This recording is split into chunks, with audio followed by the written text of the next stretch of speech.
Hi, I'm Rich Wynn. And I'm Rebecca Nixon, and this is the PropTech Growth Podcast. Every episode, we interview an expert in the PropTech startup space, gathering their advice and expertise to help you run a successful PropTech business. I'm the Portable PropTech CMO, and I help PropTech startups build and scale their commercial growth strategy. I'm Rich from Rich Wynn Consultancy. I specialise in operations, sales and process, helping fintechs and PropTech companies to grow. So, Tim, obviously I know a little bit about you, but you look like you've had a pretty long career. Does it look that bad this morning? Shiny light, I think that's all it is. And then I think get into your career, because I think very relevant to what we're going to be discussing today, Tim. A very quick potted history. I trained as a land agent at Cirencester with a Reading degree. And then I got a job as a land agent with Savills down in Wimborne, where I practiced for about 8 years. And then I set up the West Midlands office for Savills up here in Shropshire. I moved it into Telford in about 96, and then I left them in 1999. I then set up a portal. They hadn't really been heard of in those days, but we set up, based originally on a for sale by owner, and then we widened it out, and we launched that called No Legwork down in Bristol.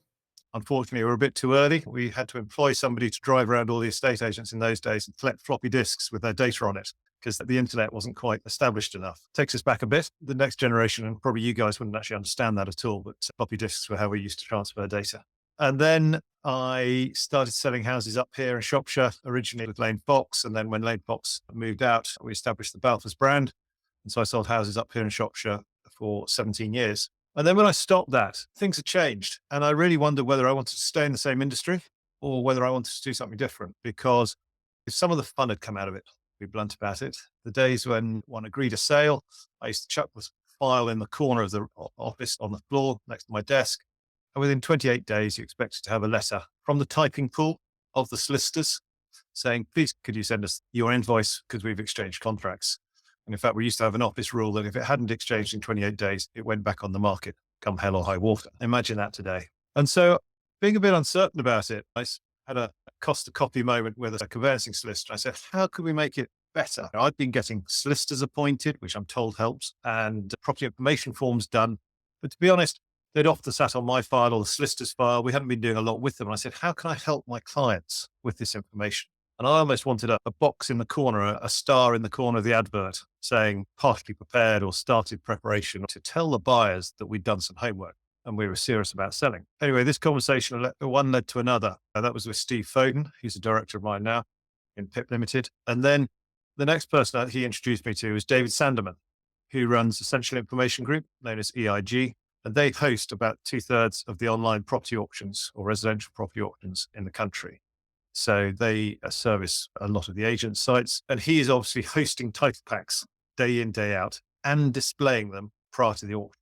So we thought that would be good for private treaty. So he's now a director as well of PIP Limited with his IT director, David Leary. And so we're the 4 directors. And what we've done is we've developed private treaty front end for his back end, so that we can now offer to estate agents the back end serviceability of EIG, but for private treaty, so that they can open a data room for every property and display any information they like. Alongside that, I was introduced to the home buying and selling group quite early on in their days. And so I'm a participant, I think we call ourselves that. And I chair the logbook group for them. And I sit in the property data trust framework group as well. So that's a quick potted history of how I'm sitting here today. I'm quite interested in the portal from back in the day. How did that come about? Because that's obviously quite early thinking for that sort of thing. I remember, for various reasons, I was lying in my bath and I can remember where it was, thinking, maybe I haven't got a job in the morning. What am I going to do? And I thought, what's new at the moment? Well, I thought this internet's coming. There was a lot of talk about it in the late 90s. Rebecca, this was just pre the boom. The boom hadn't really started even there of .coms and things. And so I thought, well, the internet, what's it going to be able to do? What is quite good is pulling together disparate information. That was my quick summary. So I said, well, how's this going to help agency? And I thought it's going to pull together all the information for a buyer. So you don't have to register necessarily with all 8 estate agents in a town. You can go and see all the properties in one place. So that's how I started doing it. And I thought, and I'll admit, I did expand the for sale by owner. So I thought, well, actually, our original launch was owners think they want to be involved, but necessarily don't want to be more involved. And I wanted to give people the ability to be in control or seemed to be in control. So you could put your own property on the market, but the whole way along the line, there was a tick box. I want a photographer, press here. I want floor plans, press here. I want a for sale board, press here. And it was a cost. For sale board would be erected at 20 quid. Press here, it goes on your card or whatever. Down to a full service, write my details for me, etc., etc. But also, I always had a full management, $3,000, sell my house for me, or whatever it was, whether it's a percentage of the whole price, but on a fixed scale basis. So actually, I saw that it would be the top 75% of the same people, agents up and down the country would be doing the same jobs, because it would all start with valuations. Because whilst everyone thinks they know what their house is worth, they don't. So first thing you do is, I want 3 valuations. But actually, you would be paying, and hear this, paying for those valuations in my best model, 50 quid a go or whatever they were, as opposed to the freebies that the industry dishes out today, trying to win the instruction. So yeah, it was really trying to change a little bit the model of houses were sold. But then we merged that in through our funding into going to a wider portal to be able to list agents' listings alongside to make it even more attractive for the buyers, obviously. And then we raised our millions in London and spent them, but we didn't heavily capitalize on that sort of thing, and never had the capital generation to last the 5, 10, 15 years we'd have needed to really get it into the income streams. What did you learn from that? Because obviously every business, you take learnings from it. I certainly learned myself is there's no harm in thinking big, because when these things do kick off, they're great. That team, we still occasionally meet today. Do you know what I mean? Certainly if any of the team bumped into each other, they'd go straight over to each other. We had a lot of fun doing it. And yes, we failed. But kindly, 1 or 2 people said the Americans will always back someone second time around, not necessarily first time around, because you learn so much from it. So I think it's clear strategy. The one I slightly struggle with these days is everyone says, make sure you get the volume in the business before you worry about the incomes. But I guess I'm slightly old fashioned in that the incomes do actually support the business. There's that struggle with this sort of modern scale up and then worry about it, a philosophy of today's world on the internet. But yeah, get a basic business that works and a model that works, and then scale it. And the joy of technology, it scales very quickly if you get it right. So I think one of the hardest things for PropTech is getting new customers. And how's the take up been? I think the response has been hugely supportive by all agents, from nationals to one-man bands. And we've got 1 or 2 very kind people who support our philosophy very strongly. But initially what we offered was what we refer to as a vanilla data room. We did the software. We provided a blank room into which you could put your information, or the seller, the agent, or the solicitor. And the honest answer is that was too big a jump for people, too many buttons to press.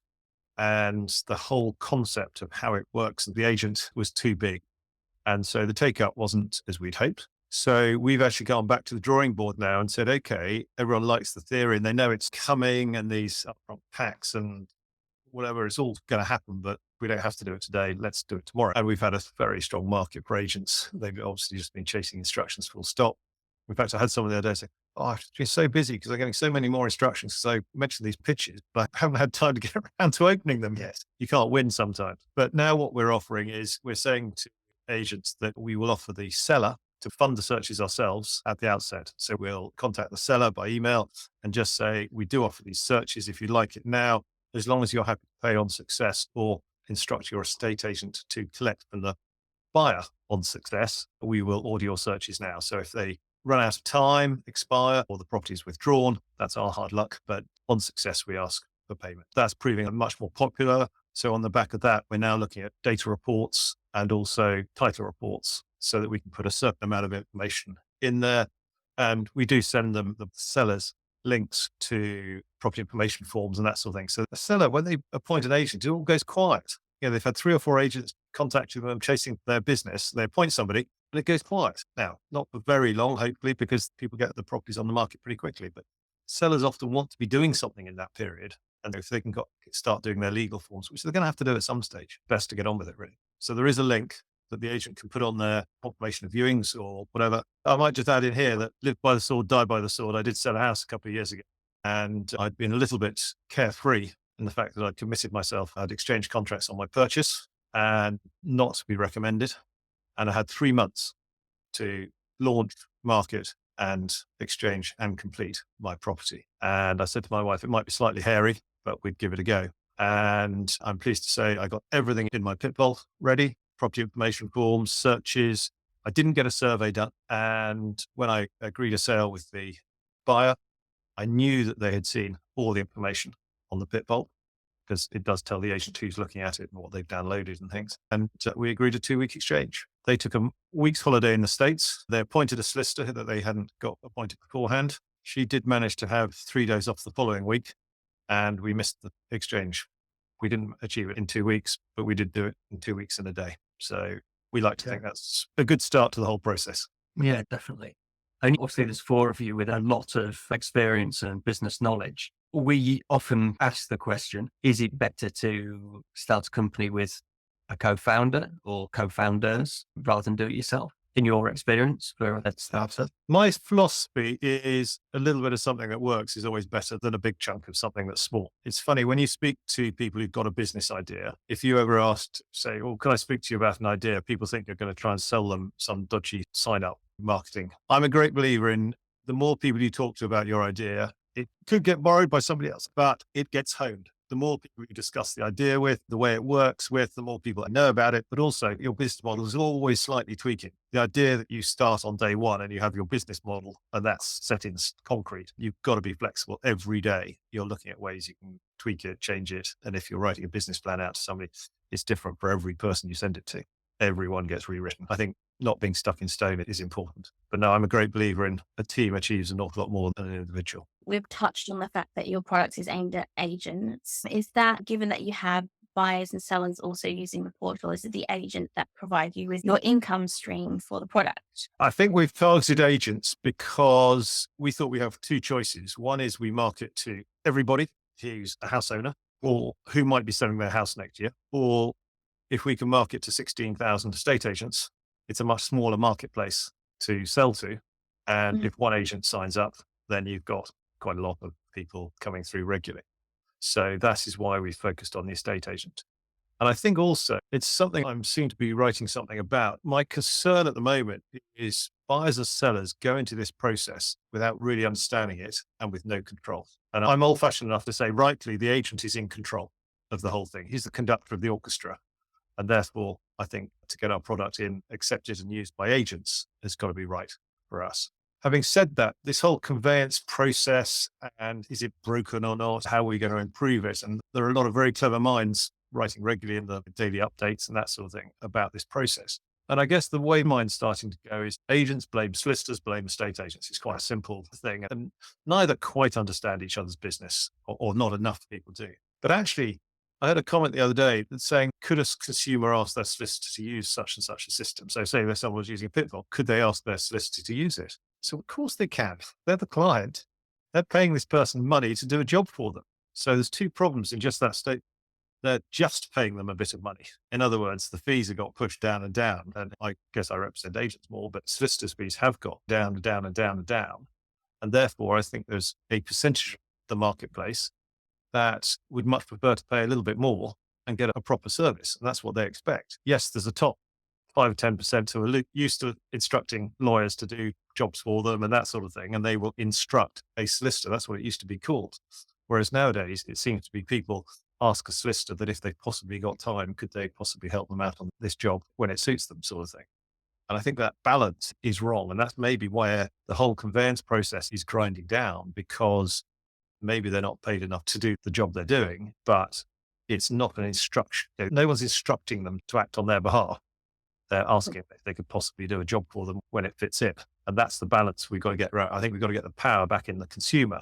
And so the whole consumer needs to understand a little bit more about the process. It's got to be simpler. I think with what we're seeing in PropTech now is we're seeing a real push towards transparency on the consumer side of things, because the frustration and confusion on the consumer side is, I'm paying for this and it takes so long. If you can see what's happening and when it's happening, then you don't mind paying someone to do a good job. Exactly. And my pet hate is some of these progress bars, because they almost don't tell you a thing. Yes, you can see it's vaguely going up. They're random progressions, and you might get to 4 in a week, and then it still takes 6 months to get to the end. I'm afraid I don't think those are answering the question. But it's interesting what you said there, Rebecca, is you said transparency. And I guess the bit that's made me think about empowering the consumer more, and maybe they are the hub that have got to be empowered to instruct people and things, is a car. We use the car analogy a lot. I don't know whether either of you two have bought a second-hand car recently. but I can just about bet my mortgage on it that you would not have parted with a penny before you checked out the paperwork and knew exactly what you were buying. Now, there is a difference between the car market and the house market in that the car market is possibly only your second highest expensive asset that you buy, whereas the house is the most expensive asset. And the big difference is, let's face it, there are some cars that you could sell and buy a house with nowadays, but they are still generally controlled by the consumer car market, whereas the house market is completely different in that you just go along and like the look of a house and think you know what it's worth because the agent's asking some money for it, and you agree a deal. You can just the price, be blunt about it. And then the rest is just taken away from you into this black hole called conveyancing. And then you're told 6 months down the line, pay here, and this is what you own or you don't own. It's all falling apart. And that's, I think, is a massive mismatch area. So what we should be doing is we should be empowering the consumers to be able to know what they're buying. They should be asking more questions. They should know more information at the point of agreeing a sale. I'm not saying everything. Am I expecting everyone to sit down and read the title papers and everything else? No, but they should know there are restrictive covenants on this property. It should be summarized out. It is private drainage or it is whatever. Because to some people, not being on mains drains is a no-no. And much better to get that out there at the beginning. Because however much they like the house, if they end up going to see the solicitors in 16 weeks' time or 23 weeks' time, whatever it is, here's your report on title signed and then exchange. They're never going to be happy in that house because it's got the wrong drainage. And I really believe we shouldn't be running an industry that sells the wrong thing to the wrong people. I don't think it helps anyone. And also, warts and all, you can get away with sheer murder when someone's falling in love. But once they've agreed a deal, then it's always downhill from there. And so that's where I'm working on at the moment. There are two different markets there, but why are they so different? One works really well, the car sales market. Nobody seems to complain because they know it's their liability. Now, yes, in a house, you get the solicitor to come and act on your behalf. But are they really? And too many times I read the comments after some of these articles that are written, Peter Ambrose and the like, and people say, oh, but the solicitor's always acting in the client's best interest. I don't think that is always the case, I'm afraid. When I speak to people who are in the process of buying a house, they don't feel that the solicitor is acting on their behalf. They feel that the solicitor has a checklist to get through as quickly as possible so that they can do as many deals as possible, so that their boss feels that they are getting their money's worth. This seems to be a universal issue. The lack of transparency and the lack of customer centricity. That's the point I'm trying to get to. You actually mentioned that you felt they were trying to race through and get as many deals done as possible. That's almost encouraging because at least that gave you the feeling they're trying to get through them. Whereas a lot of the comments I hear is they've got 50 cases on their desk at any one time. And if your file's at the bottom of that 50 caseload, it doesn't make it to the top very often. And they'll ask one question and then others overtake it. So it's just the amount they have to have open at one time to try and earn their fees, as you say. You worded it well then, non-customer focused. Or Lack customer centricity. customer centricity. There's the word for the morning, I think. I'm all for supporting that. People feel they can't speak to their solicitor because they phone it up. It's going to cost them another 50 quid or whatever, and that sort of thing. That whole, I think, relationship and that instruction, as I always used to call it, of instructing a solicitor is wrong at the moment. So who should take the lead on this then with regards to the education? Phil Spencer, surely. Phil Spencer or Homeowners Alliance or somebody like that. Those are the guys who are trying to promote buyer and the consumer education, I think. So that was a slightly glib comment, but those are the sort of people I think who are trying to champion the consumer amongst it. Because I think for cost effectiveness, people like ourselves, I've already said here, we're focusing to the agent because it's not a lot cheaper to market to 16,000 people than it is to all the homeowners in the country who might possibly be selling next year. However good the algorithms are now at telling us who's going to sell, which, yes, nobody actually knows who's going to wake up next year and decide they're going to sell. So I think that's my take on it. That's why we're focused on agents and not the consumer. Or is it a government thing to come in and help? Is that where the government should be coming and helping? There are certain bits in the ministry of help through the home buying and selling group, buyers guides and sellers guides and that sort of thing. And it's just that general education. And it needs a bit of a jolt, I think, to rebalance things. The days when I was wondering, should it be the agent orchestrating it? The agent should know good solicitors that they can recommend. But I was with an agent who I didn't know on Friday. And within seconds, he was saying, I don't recommend any conveyancer now because he doesn't have faith in anybody. And that's a pretty poor reflection. When I sold my house, the buyers said to me, who should I appoint? Knowing I had been an agent on the patch for 17 years beforehand. So they said to me, who do I go to act on for me? And I slightly struggled to know who to put forward because I wanted it done in 2 weeks. And did I know somebody who would definitely work in that time set? So We did find someone great. The names didn't jump out at you, in fact, in that sort of okay. One thing I think the industry haven't stepped back and said is we're all looking at improving things, speeding up conveyance. Those words are everywhere. That phrase is everywhere. But how fast do we want to make it? And I think there's a lot of decisions. There must be times, PropTech world, where we're looking to think, how quickly do we want it? Auction does it instantaneous exchanges on the fall of the gavel back. Is that where we should be? Should we be getting contracts ready for everything and just doing it, even if it's agreed privately? Are you ready? Yes. I don't think so. I think people do need that. I always say Esther Ransom cooling off period or whatever. I think she brought that in, didn't she? I think 2 weeks is about right. And I think as an industry, we should have almost that debate saying what is right for houses to sell? What should we be aiming at? Should we be aiming at 2 hours, 2 weeks, 2 months? And I think if everyone could exchange, when I started 20 years ago selling houses, 25 years ago, it was 28 days to exchange, standardly 28 days to complete thereafterwards. That was the norm, but it always happened on a Friday. So it wasn't quite 28 days. So I think the target should be 2 weeks to exchange, then 6, 8 weeks completion. People like that time sometimes to pack their bags, to have their goodbye parties, plan and start getting the things they want to put in the new house and that sort of thing. So I'm not saying everything's got to be a rush. And I believe I did hear something in the mortgage world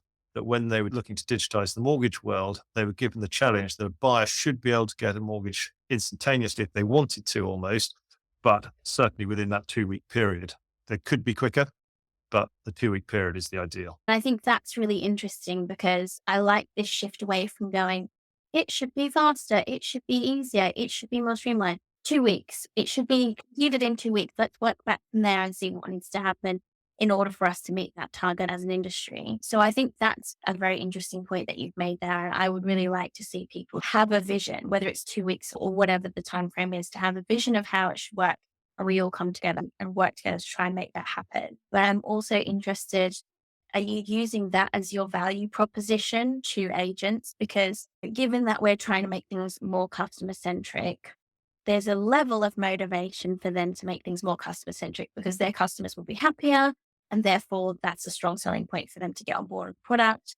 But the reality offer comes down to the bottom line. If they can turn deals around in 2 weeks, then that's better for their cash flow. It's better for them as a business.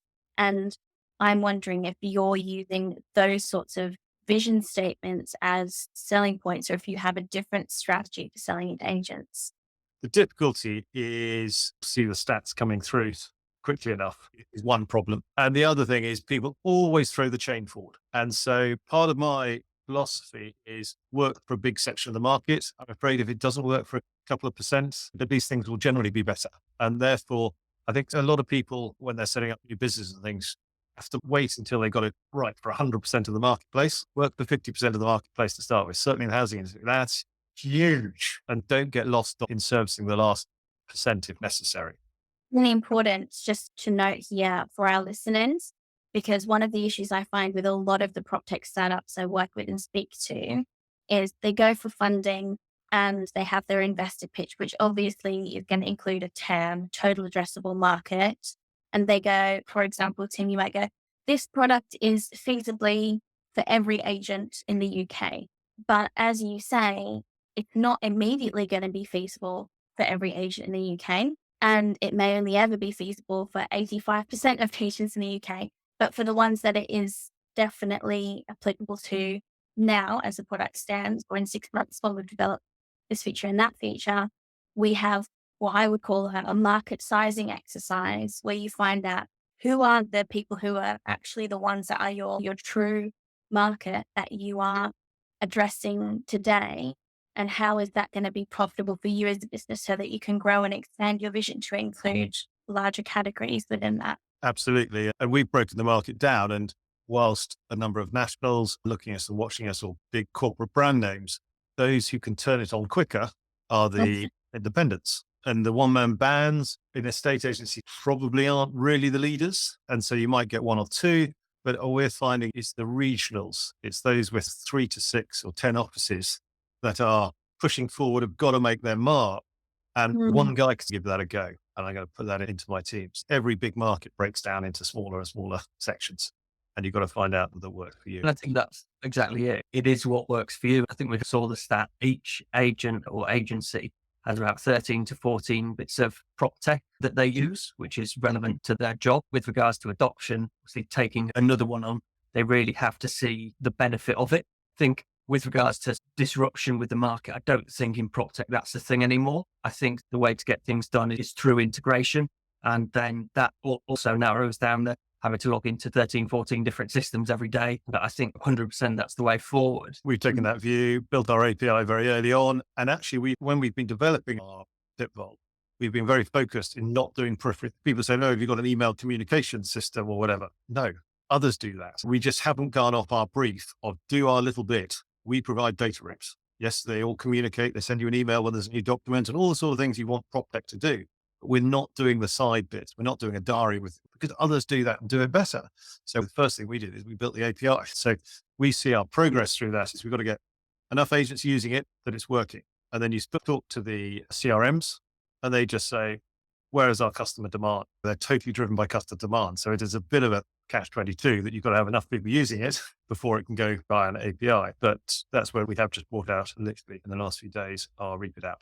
So that's going to be exciting as we launch that coming. And just going back to it, the thought I had, obviously the agent and conveyance gap, whatever you want to call it, between the two. Why doesn't anybody from the agency industry create their own solicitor specifically to do that? Now you're really testing my market knowledge and you've found a gap. There used to be some sort of legal difficulties for estate agents in England anyway, or maybe I think probably England and Wales, to own a conveyancing practice or a legal practice alongside their agency. And I don't quite understand the ramifications of that. In Scotland, I think they tend to do more. Now that there are conveyancing rather than legal executives and things, I think that is changing. And certainly I know a number of agents who've been appointing conveyancers to work for them. Obviously, change is one issue. And it's also the structure of the pay at the end in that, are you going to get it all together and ready before the sale? So somewhere it needs some commitment from the seller to be ready. Funding things is generally not a problem. There is money, but what does need to be done is to get more homework done up front. Yeah. So that it comes out. Now, exactly how that's all funded and costed, generally, I think sellers better pay at the end, but that just means there's got to be a bit more on there to cover those that they don't get to the end or whatever. It's not rocket science. My belief is if you can get a process working, you can fund it somehow. There's always someone who'll lend in the middle if necessary. But I think that part of the problem is nobody wants to start doing anything until a sale's agreed because they're worried about spending other people's money up front. Let's face it, a lot of conveyancing solicitors won't even instruct searches. Now, is this in their client's interest? They will not instruct searches until they've got the mortgage offer through, even though the client's desperate to keep things going. Now, fine, but why take that decision without consulting the client? If they rang up their client and say, look, searches are going to cost you 250 quid if it's personals or 460 quid if it's normal or whatever. Do you want to take that risk now or do you want to wait till your mortgage arrives? Why don't they ask them that? They just take that decision on their own. And that's where I start to struggle with the process because they say black and white, the solicitor always acts in the best interest. I don't think taking that decision for a client isn't necessarily the best interest. I think there's a lack of respect coming back to that solicitor, conveyancer, client. To relate that back to something you said earlier, you talked about the progress line. And actually, there's almost a mindset of a progress line or a checklist. But actually, what you're talking about is a workflow. It's a diagram with multiple branches where decisions are made at different points. And if we can make as many of those decisions clearly and transparently at the very beginning of the process, then there's so much less to do as you get further down to the end. You want to get people thinking about it in that way, don't you? Interesting. On the Property Data Trust Framework group, I remember almost exactly the same conversation maybe 2 years ago in the middle of lockdown or something. People saying, why is it linear? Why don't we get all the decisions taken here at the beginning and then they flow through? And actually in all of this, I'm not interested in what's been done. I want to know what's left outstanding. When I choose to chase sales, forget what's been done, what's outstanding, what is the line on what other information is required before we can get on and exchange this. That's the focus. The focus is what's left to be done. Where is it coming from? When's it going to be available? Not, oh, we've done this and this.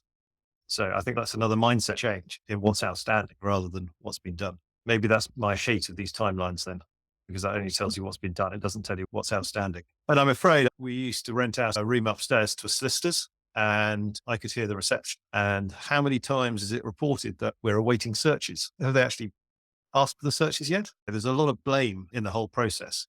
And yes, they are awaiting them, but only because they haven't asked for them yet. And it's that sort of thing is not always in everyone's best interest. And so, yeah, I'm a great believer in tell everyone about it, particularly if you haven't done anything, but let's focus on what more is needed, not what's been done. With regards to growing a PropTech company, either obviously from your own experience or for other people who are either starting out or are 1 or 2 years into the process, what advice would you give them as to what they should or shouldn't be doing, or what they should or shouldn't be looking for? I'm not quite sure how flippant I should be here. Get a day job, number one, probably the right answer. What should they be looking for to grow it? And I think it's a question of clarify your message and your model. That's probably coming from Rebecca rather than myself. Be really clear what it is. Mentors, great to speak to people in the industry, speak to some of those with grey hair as to what they did, what they're doing. Sorry, that's probably very ageist off, but I think speak to those with experience in the industry, particularly if you're new to the industry. It's a lot of people go through the pain Rebecca's just been through in buying a property and then start a PropTech because they've met problems. Now, I think the industry reaction is, oh, but they don't know the industry. They can't get it. Actually, I think it's quite helpful because you're getting non-industry biased people coming in and trying to address it. But they've got to get to know the industry and how the industry works. And property works in strange ways, rightly or wrongly. If you are a non-industry person, get some industry names around you to help you, because names help give weight and open doors. An example is the Residential Logbook Association. When we were establishing that, which is trying to set a framework for all logbooks to operate to in the future, there was 4 competitors knocking on doors, trying to speak to people. And it was quite difficult to open land registry, law society type doors as a little startup. Come together, helps to be assisted by the ministry, or put together by the ministry almost. We set up the RLBA, and then suddenly you can have those conversations. And that was a huge forward for that business. Yeah, I think it's talk about it, get people alongside, get anyone to help you wherever you can is probably the message in that. And probably if you go down the route of funding, which Rebecca was mentioning earlier on, that sort of thing, if in doubt, go for 2, 3 times, 4 times the amount you ever think you need, because you will use it. Good to know. That's absolutely brilliant, Tim. Learned a lot from that, as we do with everyone. Really good to have you on. Yeah, keep doing what you're doing. Thank you again. Thank you both very much. And thank you. I hope your listeners found it helpful, and they can always contact me if I did raise anything that pricked their interest. Amazing. Thank Lovely. you very much. Cheers. Lovely. Thanks, guys. Thanks for joining us on the PropTech Growth Podcast. To learn more, you can find us on LinkedIn or email proptechpodcast@icloud.com. See you next time.